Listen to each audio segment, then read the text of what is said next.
السلام عليكم ورحمة الله وبركاته.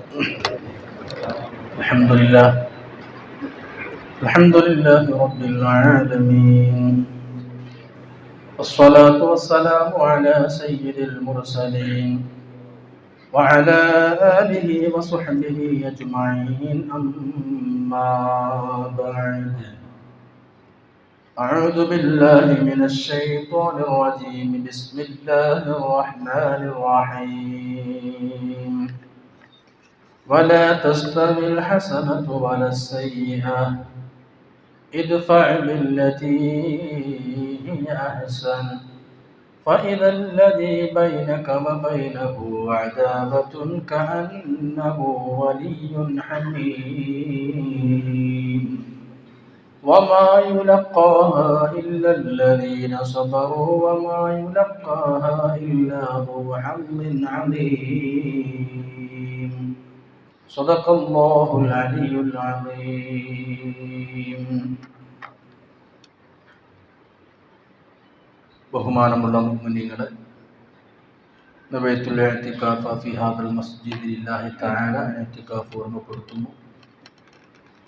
രഹസ്യത്തിലും പരസ്യത്തിലും അല്ലാഹുവിനെ ഭയന്ന് സൂക്ഷിച്ച് തഖ്വയോടെ ജീവിക്കണമെന്ന് ആദ്യമായി എൻ്റെ സ്വന്തം നഫ്സിനോടും പിന്നെ നിങ്ങളോടും തഖ്വ കൊണ്ടുള്ള വസിയ്യത്ത് ചെയ്യുന്നു. അല്ലാഹു നമ്മുടെ ജീവിതവും നമ്മുടെ മരണവും അവൻ്റെ പൊരുത്തത്തിലാക്കി ആഖിബത്ത് നന്നാക്കി തരട്ടെ. ഇതുപോലെ സ്വർഗത്തിലും നമ്മൾ ഒരുമിച്ച് കൂട്ടി അനുഗ്രഹിക്കുമാറാകട്ടെ. നമ്മിൽ നിന്ന് മരണപ്പെട്ടവർക്ക് മഗ്ഫിറത്ത് നൽകി അനുഗ്രഹിക്കട്ടെ. നമ്മുടെയും വേണ്ടപ്പെട്ടവരുടെയൊക്കെ രോഗങ്ങൾ അല്ലാഹു ശിഫയാക്കി തരട്ടെ. ആമീൻ യാ റബ്ബൽ ആലമീൻ. പരിശുദ്ധ ഖുർആൻ സൂറത്ത് ഫുസ്സിലത്തിലെ 35-ാമത്തെ ആയത്താണ് ഇന്ന് നമ്മൾ ഖുതുബയിൽ പരാമർശിക്കുന്നത്. ഇദ്ഫഅ ബില്ലത്തി ഹിയ അഹ്സൻ, തിന്മകളെ നന്മകളെ കൊണ്ട് പ്രതിരോധിക്കണമെന്ന് അല്ലാഹുവിന്റെ പരിശുദ്ധ ഖുർആൻ കൽപ്പിക്കുകയാണ്. വലിയ സങ്കീർണമായ പ്രശ്നങ്ങളൊക്കെ പരിഹരിക്കപ്പെടുന്നത് പലപ്പോഴും ഒന്ന് അയഞ്ഞു കൊടുക്കുമ്പോഴും വിട്ടുവീഴ്ച ചെയ്യുമ്പോഴുമാണ്. മുസ്ലിമായ മനുഷ്യനെ സംബന്ധിച്ചിടത്തോളം അല്ലാഹു തആല ഏറെ ഇഷ്ടപ്പെടുന്നു എന്ന് പറഞ്ഞത് വിട്ടുവീഴ്ച ചെയ്യുന്നവരെ കുറിച്ചാണ്. വല്ലാഹു യുഹിബ്ബുൽ മുഹ്സിനീൻ. നമ്മൾ ഇത് പരാമർശിക്കാനുള്ള കാരണം, ആഗോളതലത്തിൽ തന്നെ ഒരു മുസ്ലിം രാജ്യത്തിൻ്റെ ഇസ്ലാമിക നിയമം ചർച്ച ചെയ്യപ്പെട്ടുകൊണ്ടിരിക്കുകയാണ്. പ്രതിക്രിയാ നിയമം. ഇസ്ലാമിലെ ശിക്ഷാ നടപടികളെ കുറിച്ച് ലോകം ഇന്ന് ചർച്ച ചെയ്തുകൊണ്ടിരിക്കുകയാണ്.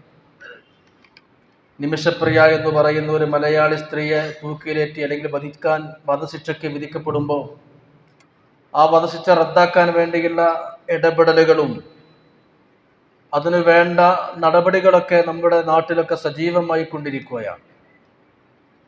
പക്ഷെ വിശുദ്ധമായ ഇസ്ലാമിൻ്റെ സാർവകാലികതയും ഇസ്ലാമിൻ്റെ സമഗ്രമായ ശാസ്ത്രീയതയും നമ്മൾ മനസ്സിലാക്കുക. അല്ലാഹുവിൻ്റെ വിശുദ്ധമായ ഇസ്ലാം സമാധാനത്തിന് വേണ്ടിയുള്ള മതമാണ്. നമുക്ക് നിസ്കാരവും നോമ്പും സക്കാത്തും നമ്മുടെ ഇബാദത്തുകളൊക്കെ നമുക്ക് ഭാരമല്ല, നമ്മുടെ ഭാരങ്ങളെ ഇറക്കി വെക്കാനാണ് സത്യത്തിൽ ഇസ്ലാം. പക്ഷെ അത് മനസ്സിലാക്കാത്തത് കൊണ്ട് നമുക്ക് നിസ്കാരം അതൊരു ഭാരമായി തോന്നുകയാണ്. ഇസ്ലാം ഒരു ഭാരമായി തോന്നുകയാണ്. ഇസ്ലാമിൻ്റെ റെസ്ട്രിക്ഷൻസ് അതെല്ലാം നമുക്കൊരു ഭാരമായി തോന്നുന്നു. നമ്മുടെ മക്കളോട് കള്ള് കുടിക്കണ്ട എന്ന് നമ്മൾ പറയുന്നതിന് അവരെ ഭാവി നശിക്കരുത്, അവരെ സമ്പത്ത് നശിക്കരുത്, ആരോഗ്യം നശിക്കരുത്, സന്തോഷം നശിക്കരുത് എന്നുള്ളതുകൊണ്ടല്ലേ. അപ്പോൾ ഒരു മകനോട് പ്രിയപ്പെട്ട പിതാവ് മദ്യപിക്കരുത് എന്ന് പറഞ്ഞാൽ ആ പിതാവിന് മകനോടുള്ള സ്നേഹമാണത്, ഇഷ്ടമാണത്. ഇതുപോലെ അന്യ സ്ത്രീകളെ നോക്കരുത്, ഹറാമ് നോക്കരുത്, അന്യ സ്ത്രീകളോട് ചാറ്റ് ചെയ്യരുത്, അവിഹിതം പാടില്ല എന്ന് പറഞ്ഞെന്താ, അവനാൻ്റെ കുടുംബജീവിതം നഷ്ടപ്പെടും. അവനേതായാലും കല്യാണം കഴിച്ചു, അല്ലെങ്കിൽ ഒരു പെണ്ണിനെ കല്യാണം കഴിക്കും. ഇനി മറ്റേതെങ്കിലും അവിഹിതമായ ബന്ധങ്ങളിലൂടെ സംതൃപ്തി അവന് പൂർണ്ണാക്കാൻ കഴിയൂല. പിന്നെ എനിക്കിത്ര കിട്ടിയില്ലല്ലോ, ഇത്ര സുന്ദരിയെ കിട്ടിയിട്ടില്ലല്ലോ എന്ന ചിന്ത കാരണം അവൻ്റെ കുടുംബജീവിതം അസ്വസ്ഥമാകും, പരിഹരിക്കപ്പെടൂല. പരിഹരിക്കപ്പെടാത്ത പ്രശ്നങ്ങൾ ഉണ്ടാവും. അപ്പൊ ഇനി അന്യ സ്ത്രീകളെ കാണുമ്പോൾ നോക്കരുത്, ആസ്വദിക്കരുത് എന്ന് അല്ലാഹു തആല പറഞ്ഞ് നമ്മളോടുള്ള സ്നേഹമാണ്. ഇത് അല്ലാഹു എന്നോടുള്ള സ്നേഹമാണെന്ന് മനസ്സിലാക്കാതെ ഇസ്ലാം കടുത്ത നിയന്ത്രണങ്ങളാണല്ലോ, കള്ളുടിക്കാൻ പാടില്ല, പെണ്ണെടുക്കാൻ പാടില്ല, ഇതൊക്കെ കടുത്ത നിയമങ്ങളാണല്ലോ എന്നാണ് പലപ്പോഴും യുക്തിവാദികൾ മനസ്സിലാക്കുന്നത്. ഇത് നമ്മുടെ സ്നേഹമാണെന്ന് മനസ്സിലാക്കാൻ കഴിയാത്തത് കൊണ്ടാണ്. നിങ്ങൾ ചിന്തിച്ചു നോക്കുക, അല്ലാഹു പാടില്ല എന്ന് എന്തൊക്കെ പറഞ്ഞു അതൊക്കെ നമ്മുടെ സ്നേഹമാണ്. കല്യാണം കഴിച്ചാൽ പിന്നെ എറിഞ്ഞു കൊല്ലണം, അല്ലെങ്കിൽ അടിക്കണം, അവിഹിതം പാടില്ല എന്ന് പറഞ്ഞ് നമ്മുടെ സമാധാനത്തിന് വേണ്ടി നമ്മൾ തന്നെ നമ്മുടെ മനസ്സിന്റെ സമാധാനം നഷ്ടപ്പെടുത്തുകയാണ് ഇത്തരം ബന്ധങ്ങളിലൂടെ, അല്ലെങ്കിൽ ലഹരികളിലൂടെ നമ്മുടെ സമാധാനം നഷ്ടപ്പെടുത്തുകയാണ്. അപ്പൊ അതൊക്കെ വേണ്ട എന്ന് പറഞ്ഞ് നമ്മളുടെ സ്നേഹമാണ്. നമ്മൾ കൈകെട്ടി നിസ്കരിക്കുമ്പോൾ അൽഹംദുലില്ലാഹി റബ്ബിൽ ആലമീൻ അർറഹ്മാനുർ റഹീം കഴിഞ്ഞിട്ട് പിന്നെ പറയുന്നത് മാലിക് യൗമിദ്ദീൻ, നാളത്തെ പ്രതിഫല ദിവസത്തിന്റെ ഉടമസ്ഥനായ അല്ലാഹ്. ഈ ചിന്തയായിരിക്കണം നമുക്ക് മനസ്സിൽ എപ്പോഴും ഉണ്ടാവേണ്ടത്. ഇതായിരിക്കണം നമ്മുടെ ഹൃദയത്തിൽ കത്തേണ്ട ബൾബ്. ഈ പ്രകാശം നമുക്കുണ്ടാകുമ്പോൾ ഏത് നന്മ ചെയ്യാനും ഏത് തിന്മയെ തൊട്ട് നമ്മളെ അകറ്റാനും മാലിക് യൗമിദ്ദീൻ എന്ന ആയത്ത് നമ്മളെ പ്രേരിപ്പിക്കണം, മോട്ടിവേറ്റ് ചെയ്യണം. കാരണം ഉമ്മയെ സ്നേഹിക്കണം, ബാപ്പാനെ നോക്കണം, മക്കളെ സ്നേഹിക്കണം. ഇതിന് ഇസ്ലാമിന്റെ ആവശ്യമല്ല. ഒരു മതമല്ലാത്ത ആൾക്കാരും സ്നേഹിക്കും. കാട്ടുപോത്ത് പോലും സ്വന്തം കുട്ടികളെ സ്നേഹിക്കൂലേ? ആടും പോത്ത് എരുമ എല്ലാ ജീവികളും മക്കളെ സ്നേഹിക്കും. അതും പ്രകൃതിയാണ്, മനുഷ്യനാകേണ്ട ആവശ്യമൊന്നുമില്ല. പക്ഷെ നമ്മൾ നമ്മുടെ ഉമ്മാനെയും ബാപ്പാനെയും മക്കളെയും സ്നേഹിക്കുന്നത് അത് അള്ളാഹുവിന് വേണ്ടിയിട്ട് ഇസ്ലാമൈസേഷൻ ആയിരിക്കണം. അത് ഇസ്ലാമൈസ്ഡ് ആക്കുക. അതൊക്കെ ഇസ്ലാമിന് വേണ്ടി, അള്ളാഹിന്റെ പൊരുത്തത്തിന് വേണ്ടി ആക്കുക. ഒരു പാവപ്പെട്ടവനെ കണ്ടാൽ നമ്മൾ ദാനം ചെയ്യും. അത് ഇസ്ലാം ഇല്ലാത്തോളം ദാനം ചെയ്യും. യുക്തിവാദിയും ദാനം ചെയ്യും. മനുഷ്യന്മാരൊക്കെ കൊടുക്കും, മൃഗങ്ങളും കൊടുക്കും. അതേപോലെ ആവരുത്തിൽ മുസ്ലിം കൊടുക്കേണ്ടത്. ഒരു സ്വാഭാവികമായ നമ്മുടെ പ്രകൃതിയാൽ വരുന്നത് ആവരുത്. നമ്മുടെ മുഴുവനും എല്ലാം അള്ളാഹുവിനിക്ക് വേണ്ടി ലില്ലാഹി ആവുക എന്നുള്ളതാണ്. അപ്പൊ നമുക്ക് ഉൾക്കൊള്ളാൻ പറ്റാത്ത പലതും ഒരുപക്ഷെ നമുക്ക് ഹൈറായിരിക്കും. കൊന്നവനെ കൊല്ലണം, ഇത് അള്ളാഹു പഠിപ്പിച്ചു. ഇപ്പൊ നിമിഷപ്രിയ തന്റെ ഭർത്താവെന്ന് കല്യാണം കഴിച്ചൊരു അറബിയെ വധിച്ചു, എന്താവട്ടെ, അതിന്റെ നിയമവശങ്ങളോ അതിന്റെ മറ്റു കാര്യങ്ങളിലേക്കൊന്നും ഞാൻ കടന്നു ചെല്ലുന്നില്ല. ഇവിടെ വിഷയം എന്താണെന്ന് വെച്ചാൽ, ഈ ഒരു നിയമം ലോകത്ത് ഇന്ത്യക്കും ഇല്ല, ലോകത്തൊരു രാജ്യത്തിനും, ലോകത്ത് ഒരു രാജ്യത്തിനുള്ളാത്ത നിയമമാണ് ഇസ്ലാമിന്റെ ഈ നിയമം. ഏത് നിയമം? കൊല്ലപ്പെട്ടവന്റെ കുടുംബം മാപ്പ് കൊടുത്താൽ വധശിക്ഷയിൽ നിന്ന് പ്രതിയെ ഒഴിവാക്കി കൊടുക്കുക. ഇന്ത്യയിലെ നിയമമല്ല, ഇന്ത്യൻ ക്രിമിനൽ നിയമങ്ങൾ, ഇന്ത്യയുടെ ശിക്ഷാ നിയമങ്ങൾ അങ്ങനെ ഒന്നില്ല. കുടുംബം മാപ്പാക്കി കൊടുത്താലും തൂക്കിലേറ്റും. പിന്നെ ആകെയുള്ളത് പ്രസിഡന്റിന്റെ ദയാഹർജിയാണ്. പക്ഷെ ഇസ്ലാം അങ്ങനല്ല. കൊല്ലപ്പെട്ടവന്റെ കുടുംബം ഞങ്ങൾ മാപ്പ് നൽകി എന്ന് പറഞ്ഞാൽ ലെറ്റ് ഹിം ഫ്രീ, പിന്നെ അവനെ ഫ്രീ ആക്കി വിടണം. പിന്നെ അവനെ തൂക്കാൻ പാടില്ല, കൊല്ലാൻ പാടില്ല. ഇത് ഇസ്ലാമിന്റെ മാത്രം നിയമമാണ്. അപ്പൊ ഇസ്ലാമിനെ പരിഹസിച്ചും കളിയാക്കിയും കാടത്തെ നിയമം, 6-ാം നൂറ്റാണ്ടിലെ നിയമം എന്നൊക്കെ പറഞ്ഞ് പരിഹസിക്കുന്ന ആൾക്കാരുണ്ട്. 6-ാം നൂറ്റാണ്ടിലേക്ക് വണ്ടി കയറാന്നൊക്കെ പറഞ്ഞിട്ട്. പക്ഷെ ഇന്ന് അവർ പോലും ഇന്ന് ആശ്വസിക്കുന്നത് ഈ നിയമമുള്ളത് കൊണ്ടല്ലേ. ഇപ്പൊ റഹീമിനെ മരണത്തിൽ നിന്ന് രക്ഷപ്പെടുത്താൻ ഈ ഒരു നിയമം ഉള്ളത് കൊണ്ടാണ് സാധിക്കുന്നത്. തമിഴ്നാട്ടിൽ ഒരു മണിമുത്ത് എന്ന് പറയുന്ന ഒരുത്തൻ ഒരു അറബിയെ കുവൈത്തിൽ കൊന്നിട്ട് പണക്കാടത്തങ്ങൾ 25 ലക്ഷം റുപ്യ കൊടുത്തിട്ട് അവൻ രക്ഷപ്പെട്ടു. എന്തിനാ ഞാൻ പറഞ്ഞെന്നറിയോ? ഇത് പറഞ്ഞത് ആ മരണത്തിൽ നിന്ന് രക്ഷപ്പെട്ടത് നിയമമുള്ളത് കൊണ്ടാണ്. ലോകത്തെവിടെയും ഇല്ലാത്ത നിയമം, ഇസ്ലാമിന്റെ നിയമം. ഇന്ന് ജനങ്ങൾ പ്രശംസിക്കുകയാണ്. ഒരാളെ കൊന്നാൽ ഇസ്ലാം പഠിപ്പിക്കണം 100 ഒട്ടകത്തെ കൊടുക്കണം, 100 ഒട്ടകത്തിന്റെ വില എത്ര കൊടുക്കണം. അതല്ല, അവൻ മാപ്പ് പറഞ്ഞാൽ മാപ്പ് കൊടുത്താൽ ഓക്കെ. അതോടൊപ്പം തെറ്റ് ചെയ്തവർ ശിക്ഷിക്കപ്പെടണം, ശിക്ഷിക്കപ്പെടുന്ന രീതികൾ പലതുമാകാം, അല്ലെങ്കിൽ മാപ്പ് കൊടുക്കണം, എല്ലാം പലർക്കും പല വീക്ഷണങ്ങളാകാം. പക്ഷെ മാപ്പിനെ പറ്റിയും മറ്റും നമ്മൾ ചിന്തിക്കണം. ഇവിടുത്തെ മതേതര സമൂഹങ്ങൾക്കിടയിൽ ഒരു മുസ്ലിം പണ്ഡിതന്റെയും മുസ്ലിം പണ്ഡിതന്മാരുടെയും മുസ്ലിം നേതാക്കന്മാരുടെയും ഒക്കെ ഇടപെടലുകൾ സമുദായങ്ങൾ തമ്മിലുള്ള അകരങ്ങൾ കുറക്കാനും സ്നേഹമുണ്ടാക്കാനും വഴിവെക്കണം. റഹീം എന്ന മുസ്ലിം ചെറുപ്പക്കാരന് വേണ്ടി ബോച്ച എന്ന ഒരു ക്രിസ്ത്യാനി ഇറങ്ങി നടന്നു പ്രവർത്തിച്ചു. അങ്ങോട്ടും ഇങ്ങോട്ടുമുള്ള ഈ സ്നേഹബന്ധങ്ങൾ ഊഷ്മളമാകുമ്പോൾ ഇവിടെ ബന്ധനത്തിൻ്റെയും വെറുപ്പിൻ്റെയും മതിൽക്കെട്ടുകൾ പൊളിഞ്ഞ് സ്നേഹത്തിനാൽ മതിൽക്കെട്ടുകൾ ഇവിടെ പണിയപ്പെടണം. അപ്പൊ ഞാൻ പറഞ്ഞുകൊണ്ടുവന്നത് വിശുദ്ധമായ ഇസ്ലാമിന്റെ സുന്ദരമായ രീതി എത്രയാണ്. ഒരു മനുഷ്യന് പാളിച്ച മനുഷ്യന്റെ മനസ്സ് പാളിപ്പോകും, തെറ്റുകൾ അറിയാതെ ചെയ്തു പോകും, മനഃപൂർവ്വമല്ലാത്ത ഹത്യകൾ നടന്നു പോകും. അതിനാണ് മാപ്പ് എന്ന് പറയുന്നത്. നബിതങ്ങളുടെ അടുത്തേക്ക് ഒരു കൊലയാളിയെ കൊണ്ടുവന്നു. നബിതങ്ങൾ പറഞ്ഞു, കൊല്ലപ്പെട്ടവന്റെ കുടുംബത്തോട് പറഞ്ഞു, നിങ്ങൾ മാപ്പ് ചെയ്ത് കൊടുക്കി. അപ്പൊ കൊല്ലപ്പെട്ടവരുടെ കുടുംബം പറഞ്ഞു, ഞങ്ങൾ മാപ്പ് ചെയ്യൂല. നബിതങ്ങൾ പറഞ്ഞു, മാപ്പ് ചെയ്ത് കൊടുക്ക്, മാപ്പ് ചെയ്ത് കൊടുക്ക്. അയാൾ പറഞ്ഞു, ഞാൻ മാപ്പ് ചെയ്യൂല, എന്റെ സഹോദരനെ കൊന്നോ ഞാൻ തിരിച്ചു കൊല്ലും. ഫഖാദ് രണ്ടാമത് നബിതങ്ങൾ പറഞ്ഞു, സാരല്ല മോനെ, മാപ്പാക്കി കൊടുത്താളാ, ഞാൻ മാപ്പാക്കൂല, ഞാൻ കൊല്ലും. നബിതങ്ങൾ സ്നേഹത്തോടെ മൂന്നാമതും പറഞ്ഞു, ഖല്യാൻഹു വഅഫു അൻഹു, നീ മാപ്പാക്കി കൊടുത്താളാ. തഖ്ബലുദ്ദിയ, നീ ദിയ സ്വീകരിക്ക്, നീ ബ്ലഡ് മണി സ്വീകരിക്കൂ എന്നർത്ഥം.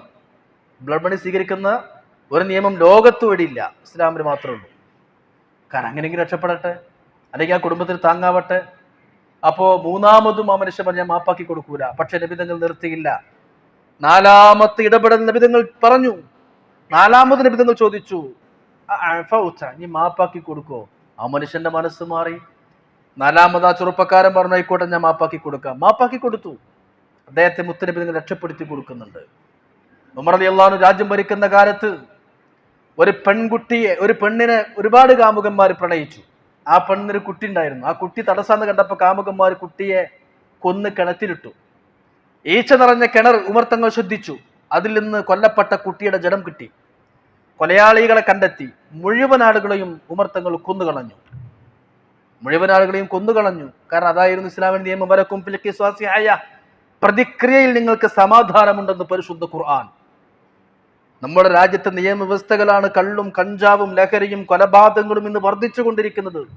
പ്രധാനമന്ത്രിയെ പോലും വധിച്ചാളുകൾ ഇന്ന് സുഖമായി ഇവിടെ സ്വൈരവിഹാരം നടത്തുമ്പോൾ നമ്മുടെ രാജ്യത്തെ നിയമം പൂർണ്ണമല്ലെന്ന്, അതുകൊണ്ടാണ് ഇവിടുത്തെ പ്രശ്നങ്ങളൊക്കെ എന്ന് എല്ലാവരും തന്നെ തുറന്ന് സമ്മതിക്കുകയാണ്. ഇസ്ലാമിന്റെ ശിക്ഷാ നിയമ നടപടികളെ പറ്റി ലോകം ഇന്ന് പഠിക്കുന്ന സന്ദർഭമാണ്. ഒരു സാഹചര്യം വരുമ്പോഴാണല്ലോ പഠിക്കുക. അപ്പോൾ ഇസ്ലാം എന്ന് പറഞ്ഞാൽ നിസ്കാരം നോമ്പ് മാത്രമല്ല, ഇബാദത്ത് ഉണ്ട്. നിസ്കാരം, നോമ്പ്, സക്കാത്ത്, ഹജ്ജ്.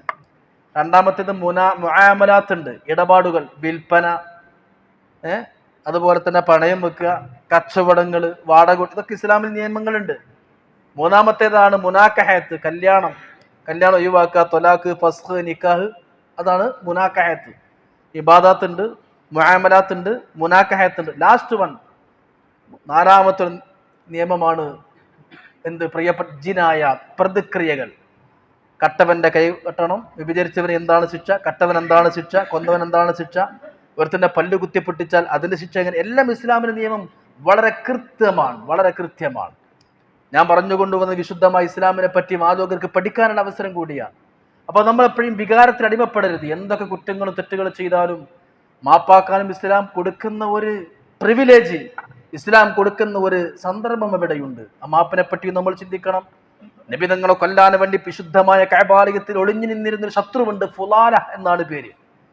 കത്തി മൂർച്ച കൂട്ടി, എന്നിട്ടും അയാളെ ശത്രുത പോരുന്നില്ല. മൂർച്ച കൂട്ടിയിട്ട് കൊന്നിട്ട് മാത്രം കാര്യമില്ല, കത്തിമ്മ കുറച്ച് വിഷം കൂടി ആക്കണം, എന്നാ വേണ്ട മരിച്ചോളും എന്ന് കരുതിയ ഫുലാൽ എന്ത് ചെയ്തു? വിഷത്തിലൂട്ടിയ മൂർച്ച കൂട്ടിയ കത്തി തന്റെ അരയിൽ വെച്ചു കഅബാലയത്തിന്റെ പരിസരത്ത് വന്നു. നബിതങ്ങൾ കഅബാലയെ തവാഫ് ചെയ്യാൻ തവാഫ് ചെയ്യുമ്പോൾ നബിതങ്ങളെ മുമ്പിലേക്ക് ചാടി ഒരു കുത്തു കൊടുക്കണം പള്ളയിൽ.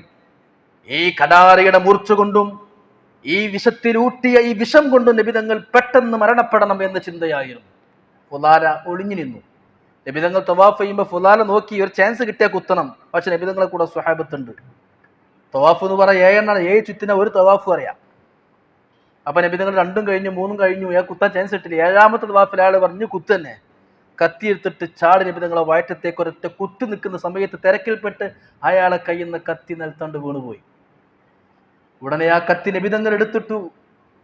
സ്വഹാബത്ത് കണ്ടു. നബിതങ്ങളെ കുത്താൻ ശ്രമിച്ച, വധശ്രമത്തിന് ശ്രമിച്ച ഫുലാലത്തിന് സ്വഹാബികൾ കണ്ടു. വെറുതെ വിടൂല, അവന്റെ പരിപ്പെടുക്കും, ഔത്തർച്ചി കേൾക്കും, ഫുലാലയെ കഷ്ണമാക്കും. ഇത് നബിതങ്ങൾക്ക് മനസ്സിലായി, ഫുലാലക്കും മനസ്സിലായി. ഈ കത്തി വീണപ്പോഴേക്ക് ആ കത്തി നബിതങ്ങൾ എടുത്തിട്ട് ഫുലാലിന്റെ കൈ കൊടുത്തിട്ട് പറഞ്ഞു, വേഗം വണ്ടി രക്ഷപ്പെട്ടു, വേഗം കഴിച്ചിലായിക്കോ, രക്ഷപ്പെടാൻ വഴിയൊരുക്കി കൊടുത്തു. സഹിക്കാൻ പറ്റുമോ നമുക്കിത്? ഉൾക്കൊള്ളാൻ പറ്റുമോ നമുക്കിത്? രക്ഷപ്പെടാൻ വഴിയൊരുക്കി കൊടുത്തു. രക്ഷപ്പെട്ടപ്പോൾ ആ ഫുലാലെ പൊട്ടിക്കരഞ്ഞുകൊണ്ട് പറഞ്ഞത്, അഷ്ഹദു അല്ലാ ഇലാഹ ഇല്ലല്ലാഹ് വഅഷ്ഹദു അന്ന മുഹമ്മദൻ റസൂലുള്ളാഹ്. ഇത്രയും സ്നേഹത്തിന്റെ സമാധാനത്തിന്റെ ദൂതനെ കൊല്ലാനായിരുന്നോ ഞാൻ പാത്തു കഴിഞ്ഞത്? ഫുലാല മുസ്ലിമായി. ഫുലാല ഓടുന്ന സമയത്ത് ഫുലാലയെ പ്രേമിക്കുന്ന പെണ്ണ് വീടിന്റെ അകത്തേക്ക് ഫുലാലയുമായി ശാരീരിക ബന്ധത്തിന് ക്ഷണിച്ചപ്പോ ഫുലാല പറഞ്ഞു, ഞാൻ പഴയ ഫുലാലല്ല, ഇപ്പൊ ഞാൻ വ്യഭിചാരത്തെ വെറുക്കുന്ന ഫുലാലയാ.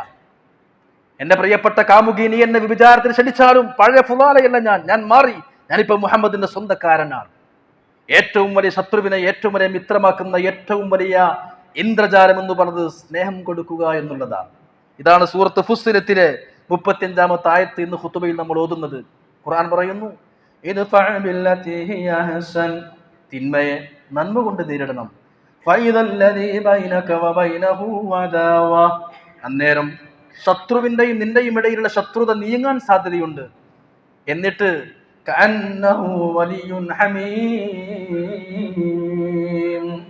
അവൻ നിന്റെ ഉത്തമിത്രമായി ഭവിക്കുന്നത് നിനക്ക് കാണാൻ കഴിയും. പക്ഷേ വമാ യുലഖാഹാ ഇല്ലല്ലദീന സബറൂ, ക്ഷമയുള്ളവർക്ക് മാത്രമേ ഈ സ്വഭാവം കിട്ടൂ. ക്ഷമയുള്ളവർക്ക് മാത്രമേ ഈ സ്വഭാവം കിട്ടൂ. വമാ യുലഖാഹാ ഇല്ലാ ദൂ ഹള്ളിൻ അദീം, വലിയ സൗഭാഗ്യം ചെയ്തവർക്ക് മാത്രമേ ഈ ഒരു മഹിമ കിട്ടുകയുള്ളൂ. ലോകത്ത് ഏറ്റവും വലുത് സ്നേഹമാണെങ്കിൽ സാഗരം എന്ന് പറഞ്ഞ പോലെ ഏറ്റവും വലുത് സ്നേഹമാണ്. ഇങ്ങോട്ട് ആക്രമിച്ചവനോട് പോലും അങ്ങോട്ട് സ്നേഹം കൊടുക്കാൻ നമുക്ക് കഴിഞ്ഞാൽ നമ്മൾ നന്നായി. എൻ്റെ പ്രിയപ്പെട്ട സഹോദരനോട് പറയുന്ന സ്നേഹം നമ്മൾ വാരിക്കൊടുക്കണം. അവനാൻ്റെ കെട്ടികൾക്കും മക്കൾക്കും തന്നെ നമ്മോട് വെറുപ്പാണ്. അവനാൻ്റെ മക്കൾക്കും കെട്ടികൾക്കും തന്നെ ഉള്ളുകൊണ്ട് വെറുപ്പാണ് നമ്മുടെ ചീഞ്ഞ സ്വഭാവം. അപ്പോൾ നമ്മളെങ്ങനെ അള്ളാഹുവിൻ്റെ അടുത്ത് മുത്തക്കിയാവുക? സ്വഭാവങ്ങളെ കൊണ്ടാണ് അള്ളാഹുവിന് ഏറ്റവും ഒരു മനുഷ്യനെ ഇഷ്ടപ്പെടുക. ഏത് ജാതിയാണെങ്കിലും, ഏത് മതാണെങ്കിലും, ഏത് വലിയ തീവ്രവാദിയാണെങ്കിലും അവന് അശ്ഹദു അല്ലാ ഇലാഹ പറഞ്ഞാൽ കഴിഞ്ഞ കാര്യം. നമ്മളാ പേടിച്ചേണ്ടത്. പോക്സോ കേസിന് എന്താ വിഷയം? ഒരു മാതാവിന്റെ കുട്ടിനെ അടിച്ചാൽ, പിതാവിന്റെ കുട്ടിനെ പീഡിപ്പിച്ചാൽ ഭയങ്കര നിയമമാണ്. കാരണം എന്താ? സംരക്ഷിക്കേണ്ടവൻ തെറ്റ് ചെയ്തു. അധ്യാപകൻ കുട്ടിയെ എന്തിനു ചെയ്താൽ ശിക്ഷ കൂടും. കാരണം സംരക്ഷിക്കേണ്ട കൈകളാൽ തന്നെ കുട്ടിക്ക് അക്രമം കിട്ടി എന്നുള്ളതാണ്. അപ്പൊ ഒരു മുസ്ലിം കുറ്റം ചെയ്താൽ ഒരു RSS ചെയ്യണ മാതിരിയല്ല. ഒരു മുസ്ലിം വ്യഭിചരിച്ചാൽ ഒരു ഹിന്ദു വ്യഭിചരിക്കുന്ന പോലെയല്ല. കാരണം നിങ്ങൾ ഇസ്ലാമിന്റെ സംരക്ഷകരാണ്. കാരണം നിങ്ങൾ ഇസ്ലാമിന്റെ പ്രചാരകരാണ്. ഇസ്ലാമിനെ പ്രചരിപ്പിക്കേണ്ടത് നിങ്ങളുടെ ജീവിതം കൊണ്ടാണ്, പ്രസംഗിച്ചിട്ടല്ല. നമ്മുടെ ജീവിതം വെളിച്ചമാകണം. ബൾബിട്ടാൽ മതി, പാട്ട് അങ്ങോട്ട് ഓടിയെത്തും. പാട്ടയെ ക്ഷണിക്കേണ്ടതില്ല. വിളക്ക് കത്തിച്ചു വെച്ചാൽ മതി, പാറ്റകൾ ആരും ക്ഷണിക്കേണ്ടതില്ല. നമ്മുടെ ബാധ്യത അവിടെ പ്രകാശിപ്പിക്കുക എന്നുള്ളതാണ്. ഇതുപോലെ വിശുദ്ധ ഇസ്ലാം നമ്മൾ കത്തിച്ചാൽ മതി. നമ്മൾ മുഅ്മിനായാൽ മതി. നമ്മളെ കണ്ടാൽ മറ്റൊരു ഇസ്ലാമിലേക്ക് വരണം. ഒരാളും വരുന്നില്ല എന്നുള്ളത് നമ്മുടെ നമുക്ക് ഭാഗ്യമില്ലായ്മയും നമ്മുടെ തെറ്റുമാണ്. അപ്പൊ നമ്മൾ സ്വന്തം പ്രകാശിക്കുക. പ്രകാശിക്കുന്നവർക്ക് നേരെ നിന്ന് കൊടുക്കുക. ചന്ദ്രന്റെ പ്രകാശം എല്ലാ കവികളും ഉപമിക്കും. സൂര്യപ്രകാശം വരുന്ന ആരും പറയില്ലല്ലോ. ചന്ദ്രൻ നിലാവ്, നിലാമഴയത്ത്, എപ്പോഴും അങ്ങനെ പറയാം. പാൽനിലാ പുഞ്ചിരി, എപ്പോഴും ചന്ദ്രനാണ് കവികൾക്കൊക്കെ ഇഷ്ടതാണ്. അതിനാണ് അലങ്കാരമുള്ളത്. എന്നാൽ ചന്ദ്രന്റെ പ്രകാശം ഉണ്ടോ? ചന്ദ്രൻ കത്തുന്നില്ല, ചന്ദ്രൻ പ്രകാശിക്കണില്ല, ചന്ദ്രന് സ്വയം വെളിച്ചൊന്നുമില്ല. അത് സൂര്യന് നേരെ നിന്നു കൊടുത്തു. ദെൻ സൂര്യന്റെ പ്രകാശം ഇങ്ങോട്ട് റിഫ്ലക്ട് ചെയ്തു. സൂര്യന് നേരെ നിന്നെടുത്തു. നിങ്ങൾ സ്വാലിഹ്യങ്ങൾക്ക് മുമ്പിൽ നിന്നു കൊടുക്കുകയെങ്കിലും ചെയ്യും.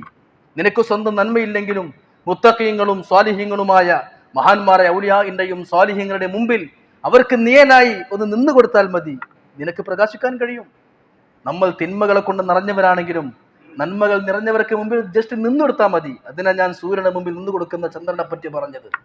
ഏതാവട്ടെ, അങ്ങനെയെങ്കിലും ചാരിയാൽ ചാരിയത് മണക്കും, ചന്ദനം ചാരിയാൽ ചന്ദനം മണക്കും, ചാണകം ചാരിയാൽ ചാണകം മണക്കും എന്ന് പറഞ്ഞ പോലെ സഹവാസം കൊണ്ട് നമുക്ക് നമ്മുടെ മാറ്റിയെടുക്കാൻ കഴിയണം. അതുകൊണ്ട് ഈ ഇസ്ലാമിന്റെ നിയമം ഏത്?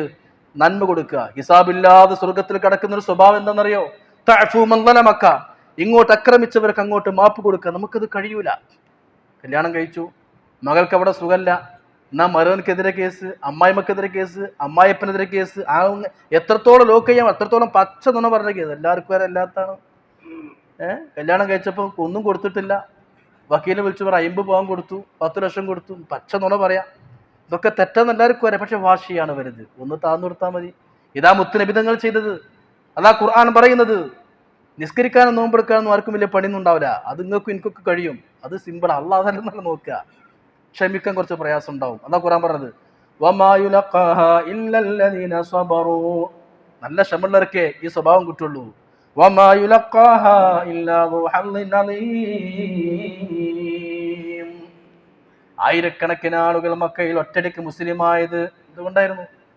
നബിതങ്ങൾ കഅബാലയത്തിന്, അന്ന് കഅബാലയത്തിന്റെ ചാവി അമുസ്ലിമീങ്ങളുടെ കയ്യിലാ, കാഫിരീങ്ങളുടെ കയ്യിലാ. നബിതങ്ങൾ ചോദിച്ചു, ആ ചാവി ഞാനൊന്ന് പിടിച്ചു നോക്കട്ടെ. ഒറ്റ ചവിട്ട് നബിതങ്ങളെ ചവിട്ടി നബിതങ്ങളെ മറിച്ചിട്ടു.